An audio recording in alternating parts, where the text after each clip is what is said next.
Það Miley Cyrus, Nothing Breaks Like a Heart. Snærós það stemmi ekki á Snærósu. Snærós vinkaðu. Snærós, hæ! Vinkaðu Snærós. Hún að vinka okkur.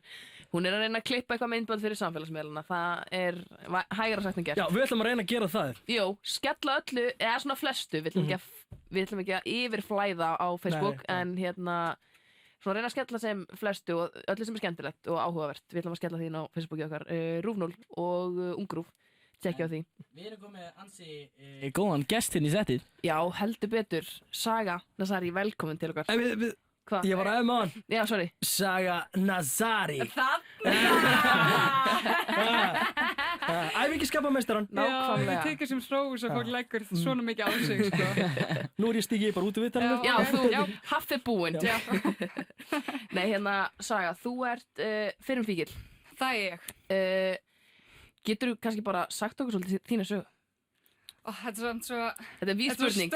Stór spurning, ég veit. Spurning, sko. Bara svona, þú ert óvirk væntanlega. Já, mér þess að vera 2 ára edrú núna 28. seft. Og vera 21 bara núna eftir miðnætti. Wow! Oh yeah! Við verðum að gefa hérna muffin svo eftir að það var ferð. Já, afmælisgjöf. Munum eftir því. En kannski, hvað varstu gömul þegar þú byrjar í neyslu?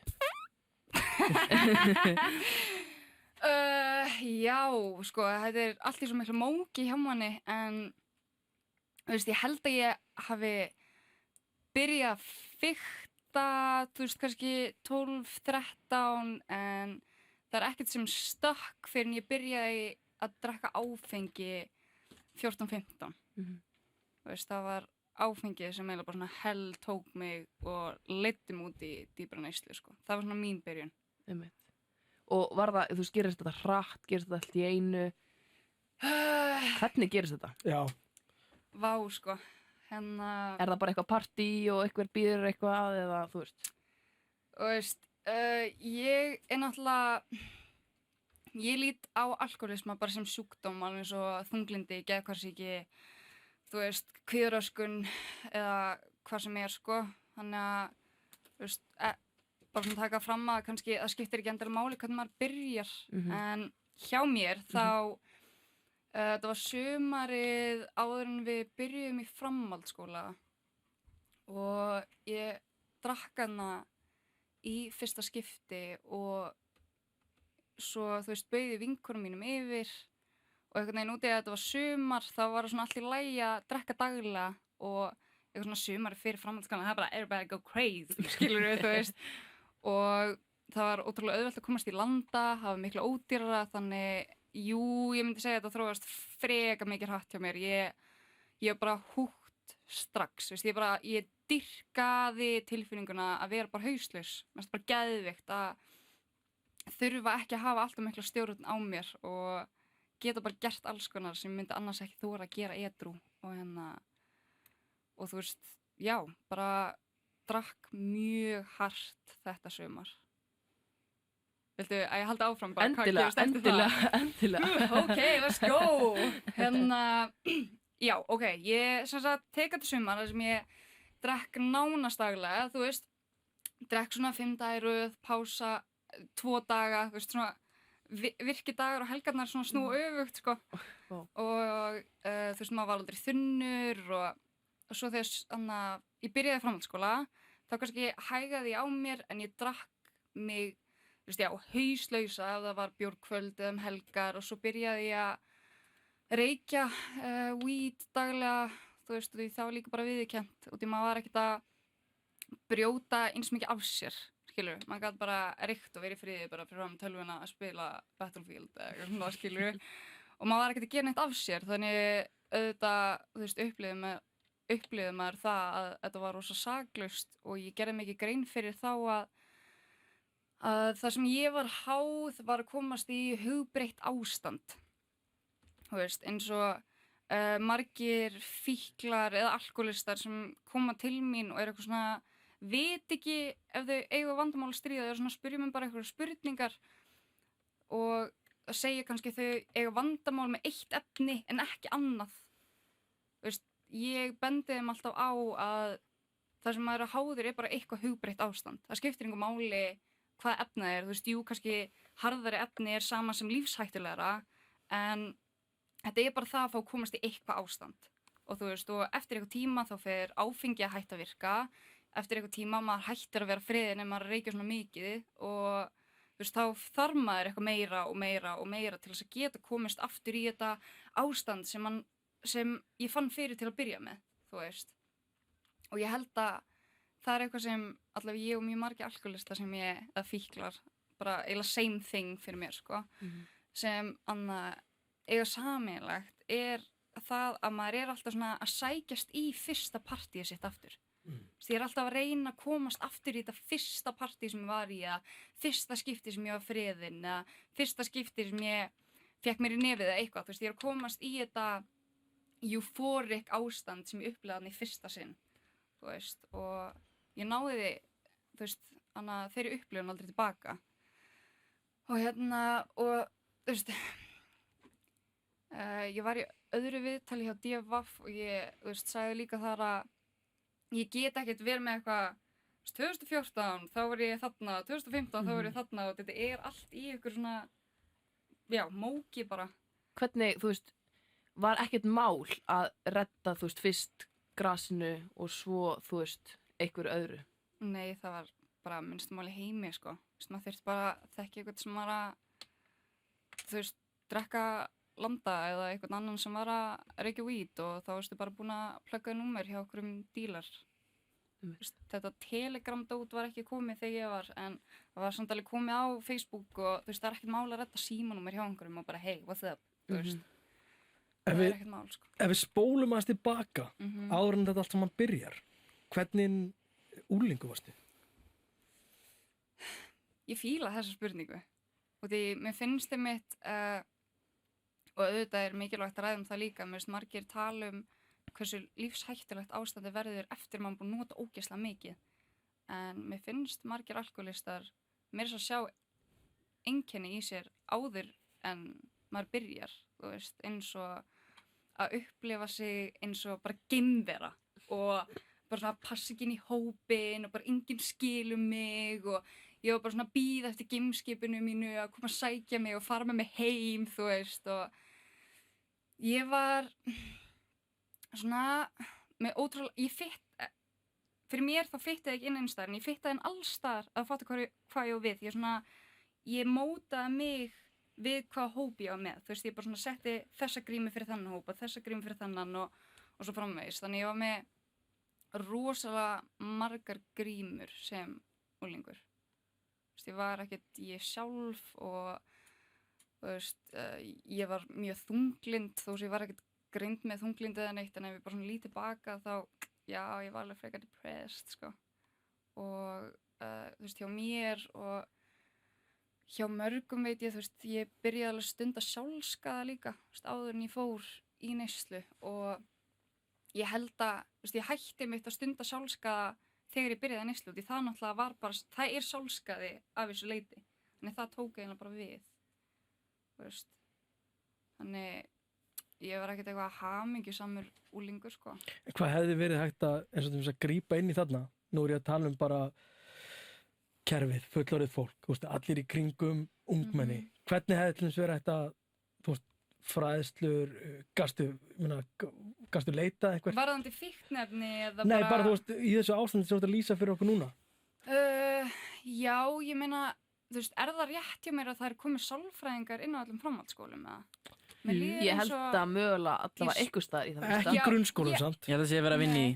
Já, ég held ég spottaði allavega það var einhverjum 2 framhaldsskólar sem voru með sálfræðingar. Mér finnst það snild, mér finnst það fucking snild. Því, þú veist, námsráðgjafi, þú veist, það var bara eitthvað my go-to manneskja og ég upplifði bara fordóma, þú veist, og þá var ennþá rosa mikið stigma yfir, þú veist, ADHD sem ég með bullandi athyglisbrest, sko, ótrúlega ofvirk og þurfti að auka kennslu eftir skóla og þú veist, já, ég fór aldrei í greiningar eða neitt, þú veist, bara var mjög fordómafull gagnvart sjálfur mér, en mér finnst það vera mitt svona snilda hugmynd að sálfræðingar séu inn á öllum, já, grunnskólum líka, bara let's go, og þú veist, ég veit ekki ef það er svolítið mikið, sko, en ég var einmitt að hugsa að mér finnst það líka alveg sniðugt að það væri bara svona áfengis- og vímefna ráðgjafi inn í framhaldsskólum. Þú veist, allavega hægt að hringja og panta tími í gegnum framhaldsskólan.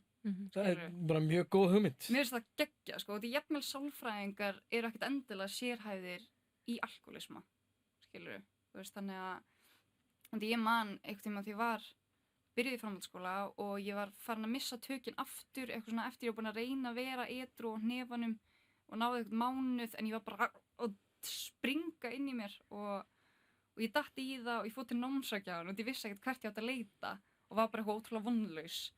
Þú veist, það hefði verið klikkað, það hefði verið bara eitthvað áfengis- og vímefna ráðgjaf þarna á staðunum. Þú veist, eða allavega sálfræðingur með einhverja þekkingu á alkoholisma. Þannig að já, bara meiri fræðsla í mitt og, þú veist, og ekki bara fræðsla afleiðingar þess að vera í neyslu. Þú veist, ekki bara ef þú dópar þá deyrðu. Auðvitað gerist það. Skilur, auðvitað kemur það fyrir að, þú veist, eins og Grey Einandari og líka bara fullt af fólki sem ég þekki og hef mist, en það er bara sjaldnast byrjunin á neyslu hjá einhverjum. Það þróast stundum bara í mörg ár.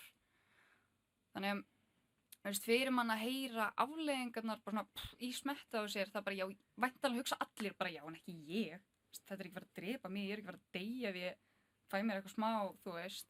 Þannig, mér finnst það líka að vera svo mikilvægt að hafa í fræðslum eins og er í rauninni bara á glærum á Vogi, bara á svört og hvítu, þú veist, það var bara einkenni alkoholisma og það voru bara eitthvað 30 punktar af bara einkennum, þú veist, og ég tengdi bara við 29 af 30.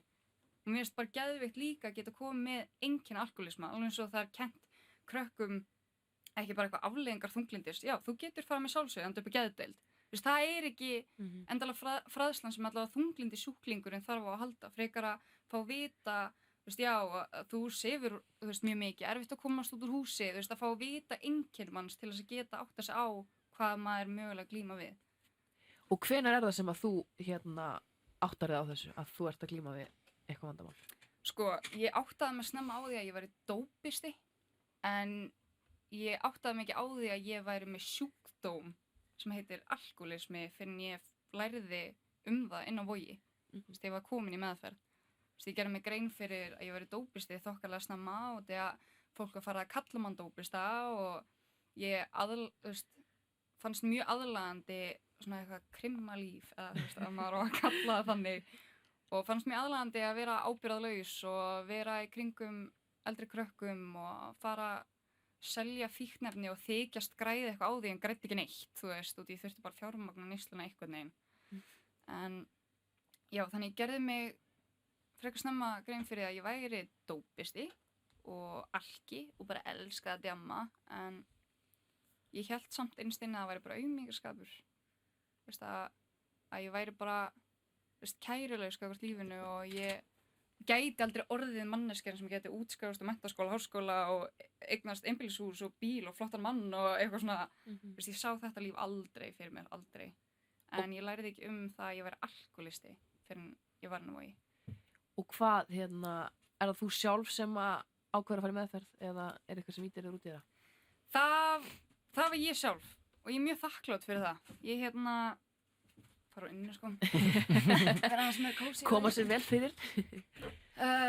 Ég tók þessa ákvörðun sjálf og ég held að það spila líka alveg stóran þátt í að ég sé ennþá edrú í dag. Ég hef verið að fara mikið inn á Vog og bara meðferðum og ég sé rosa mikið mun á fólki sem verður sent inn af aðstandum og þau sem ákveða þetta sjálf. Þú veist, þú veist, þó sem ég fór ekki meðferð, ég reyndi samt nokkur sem áður að vera edrú fyrir mömmu út í henni leið bara ömulega og kom oft bara ógeðslega illa fram með hana og bara algjörlega vanvirða áhyggjurnar hennar af mér og ég reyndi að vera edrú fyrir eitthvað annan en þú veist, það bara tókst aldrei því þá var ég svo mikið svona að rembast en það var ekki fyrir en að ég fór að taka þessa ákvörðun fyrir sjálfa mig þar sem ég fann fyrir raunverulegan og svona einlægan drifkraft til þess að vera edrú. Bara fyrir sjálfum og engan annan, bara við alkoholista, við erum svo fucking eigingjart lið, sko. við þurfum bara að vera eigingjöld þegar kemur að edrugöngunni líka. Þú veist, eins og ég heyrt marga mömmur og pappar bara hafa sagt mig, ég náði ekki að vera edrú fyrir ég tók ákvörðun að vera edrú fyrir mig og ekki einu svona börnin mín, sko.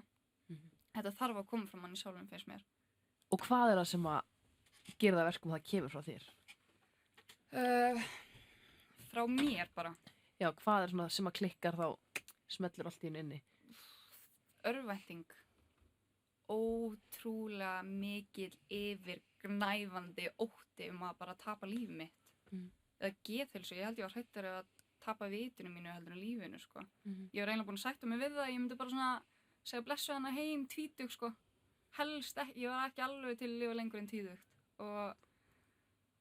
En svona síðasti mánuðurinn áður en ég tek þessa ákvörðun að fara í meðferð þá ég náttúrulega heimilislaus á því tímabili og ég lendi í rosalega mörgum áföllum svona í einu og fæ bara meira reality check en vanalega og bara félagi mín farin að, þú veist, ódía í kringum mig og ég líka, ég var bara, þú veist, skinn og bein, næringarlaus og ég var bara fyrsta skipti fyrir alvöru hrædd, þú veist, náttúrulega undir áhrifum og sérstaklega þú ert að venjast einhverju ákveðnu umhverfi þá hættir maður bara að vera hræddur, maður finnur ekkert fyrir neinu út, maður er bara dópa tilfengjandi burtu á maður er bara eitthvað vélmenni, þú veist.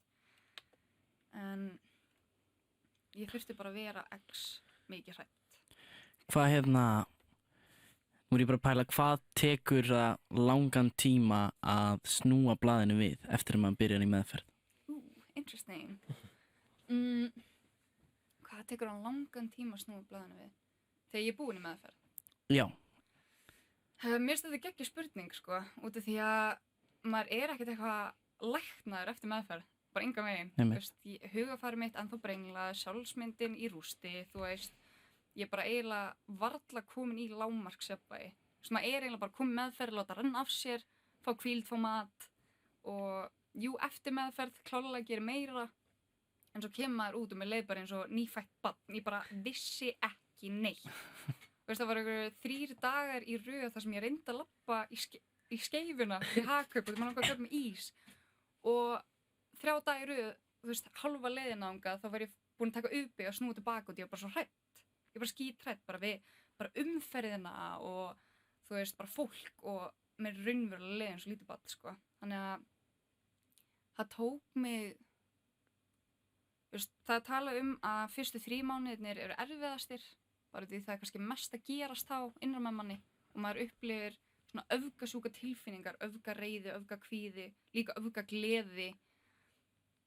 Þannig fyrstu 3 mánuðir eru svona erfiðastir, svo hef ég heyrt að þegar þú komið 6 mánuðir þá hækkar líkurnar, batalíkurnar 50% og 1 ár þá er það alveg, ég man ekki hvað það var, ég þori ekki að, þú veist, 80, það var miklu, þú veist, þannig að bara fyrsta árið mitt var alveg ströggl.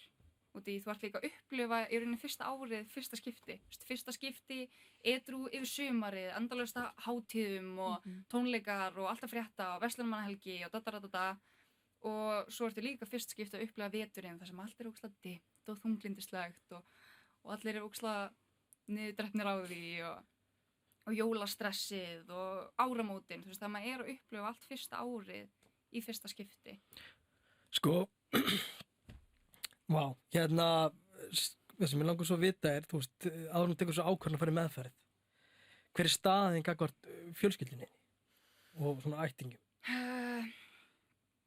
Mamma var náttúrulega búin að henda mér út cirka árinu fyrr, en við vorum samt vinkonur. Hún náði að henda mér út, vera með mörk, standa við þau, en svona gracefully, að fatta hvað ég við. Hún var alveg svona drullaðar út og allar ekki verið edrú, bara vertu þarna, gerði eitthvað annað, en samt hringdi hún í mig og sagði bara, hei, ég elska þig. Þú veist, ég dæmi þig ekki, en þú getur bara ekki verið á heimilinu mínu svona, en ég elska þig. Þannig hún myndi mér regla á að, þú veist, að henni þótti vænt mig og að ég ætti ennþá mömmu, en hún getur bara ekkert verið til staðar fyrir mig þegar ég er þarna. Og hvað gerði það fyrir þig til þess að heyra þetta, þú veist, þetta, hún sparkaði þér út, en samt hringir hún í þig og segir, ég elska þig, mér þykir vænt þig, hvað hugsaði þú? mikið þakklæti og í rauninni fyrsta skipti sem ég fannst hún gefa mér eitthvað skilning. Ég veit ekki að það make a sense. Það svona, þú veist, út í ég skildi hana að ekki vilja hafa mig á heimilinu. Út í ég upplifði fyrst bara eitthvað geggja frelsi þegar hún hendi mér út. Þá var ég bara eitthvað, yeah, let's go, þú veist, en svo var þetta bara ógeðslegt tímabil.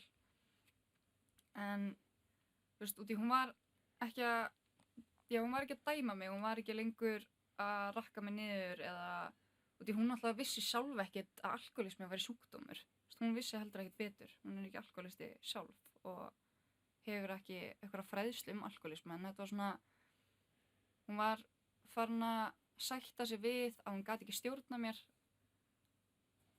og ég veit ekki, samband okkar varði einhvern veginn betra en undir lókin. Það bara í okkar tilfelli, ég held það sé ekkert endilega algengt, það ég veit það ekki. En það hjálpaði mér alveg að komast á hana botn til að taka þessu ákvörðun að fara í meðferð. Ég gerði það. Og núna ertu búin að vera edrú í næstu 2 ár. Já. Og hvað hefur breyst? Ok. Allt hefur breyst. Vinalistin, ég þurfti bara að eyða öllum gömlu vinalistanum og sumt að ég drullu erfitt. Fólk sem ég bara elskaði og þótti bara virkilega væntum, en ég þurfti bara að kötta á allt og þannig ég, þú veist, blokkaði nánast alla eða bara sagði fólk að ekki hafa samband við mig, ég edrú og ég breytti umhverfi, þú veist, ég fór á áfangaheimili og ég bjó þar alveg í 8 mánuði og bara lífstíllinn, þú veist, bara hvað ég borðaði, hvernig tónlistasmekkur minn var, bara allt breyttist, samskipti og hegðun og hugsunaháttur. Og þið langar ekkert að fara tilbaka að hana? Nei, engan veginn. En það er svona líka, það sem er svolítið styrlað við henni sjúkdóm er, þó sem ég sé að verða komið 2 ár edrú, ég upplifi samt ennþá fíkn. Skilurðu. Þú veist, ef ég er aftengd og ekki einhvern veginn að lifa lífinu mínu á einhverjum andlegum grundvelli og er ekki að taka reglulega tékk á sjálfa mig og fer svona hægt og róli í eitthvað svona self-destructive hegðun, þú veist, verð öfgasjúk á einhverjum sviðum eða og fer svona að missa tökin eða líður illa og svona leyfir mér að dvelja í því án þess að gera neitt í því. Þú veist, ég upplifa alveg ennþá fíkn í vissum aðstæðum og ég veit að ég get alveg dottið í það og mist allan að edrútíma og ég mun enda nákvæmlega á sama stað. Þú veist, ég get ekki allt í einu orðið eitthvað fara að drekka í hófi, þú veist, það var ekki sjans, sko. Já, ég bara held að þetta séu ágætis loka orð. Já. Takk hérlega fyrir að segja söguna þína, Saga, innilega. Og gangi rosalega vel. Takk. Og til hamingju með afmælið á morgun. Já, Já, til hamingju með takk.